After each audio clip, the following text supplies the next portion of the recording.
കോൺഗ്രസിൽ പ്രവർത്തിക്കുന്നവർ നാളെ BJP ആകില്ല എന്നുള്ളതിന് എന്താണ് ഗ്യാരണ്ടി? ഈ ചോദ്യം ഒരു പ്രധാനപ്പെട്ട പ്രശ്നമാണ്. എന്തുകൊണ്ടാണ് അങ്ങനെ പോകുന്നത്? എന്തുകൊണ്ടാണ് ഇങ്ങനെ കോൺഗ്രസ് നിന്ന് ആളുകൾ, ഉത്തരവാദിത്തപ്പെട്ട സ്ഥാനത്തിരിക്കുന്നവർ ഇങ്ങനെ കൊഴിഞ്ഞു പോകുന്നത്? കോൺഗ്രസിനകത്ത് പ്രത്യേകിച്ച് ഇപ്പോൾ കേരളത്തിൽ ആൻറ്റി ലെഫ്റ്റ് രാഷ്ട്രീയം മാത്രമാണ് കുത്തിവെക്കുന്നത്. ആൻറ്റി BJP ഒരു അക്ഷരം മിണ്ടുന്നുണ്ടോ? ആൻറ്റി BJP പൊളിറ്റിക്സ് കേരളത്തിലെ കോൺഗ്രസ് കേഡർമാരിൽ അപ്ലൈ ചെയ്യാഞ്ഞിട്ട് കാലത്രയായി. അതിൻ്റെ പ്രശ്നമാണ്. ആളുകളുടെ ഇടയിൽ BJPക്കെതിരെയുള്ള പൊളിറ്റിക്സ് വരുന്നില്ല. ഇപ്പോൾ കേരളത്തോടുള്ള അവഗണന എല്ലാവരും ഒന്നിക്കേണ്ട പ്രശ്നമായിരുന്നില്ലേ?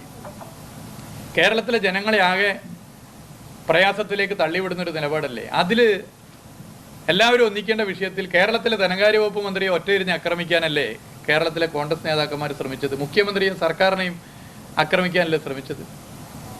യഥാർത്ഥത്തിൽ അതിൻ്റെ കാരണം എന്താണെന്ന് അറിയാത്തവരാണ് അവർ. അപ്പോൾ അവിടെയും ആൻറ്റി ലെഫ്റ്റ് പൊളിറ്റിക്സാണ് കേരളത്തിലെ കോൺഗ്രസ് നേതാക്കന്മാർ അപ്ലൈ ചെയ്തിട്ടുള്ളത്. അതാണ് അതിൻ്റെ ഒരു പ്രധാനപ്പെട്ട പ്രശ്നം.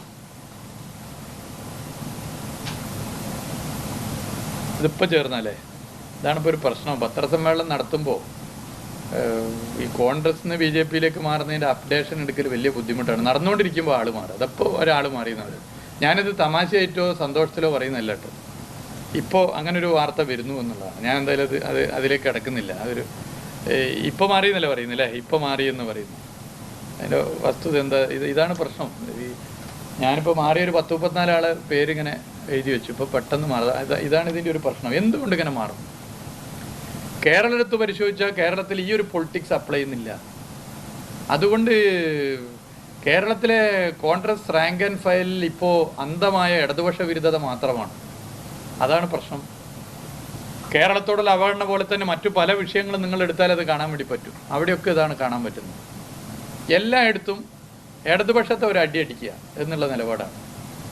അതിന് BJP ആഗ്രഹിക്കുന്നത് പോലെയാണ് കേരളത്തിൽ കോൺഗ്രസ് നേതൃത്വം പ്രവർത്തിക്കുന്നത്.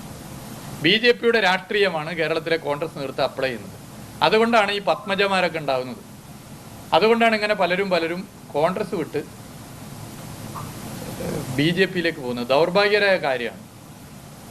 അത് വളരെ ദൗർഭാഗ്യകര കാര്യമാണ്. അത്തരം കാര്യങ്ങൾക്ക് ആക്കം കൂട്ടുന്നതാണ് ഇപ്പോൾ ആലപ്പുഴയിൽ CPMനെ പരാജയപ്പെടുത്തൂ, പകരം രാജസ്ഥാനിൽ BJPയെ വിജയിപ്പിക്കൂ എന്ന ഈ മുദ്രാവാക്യം.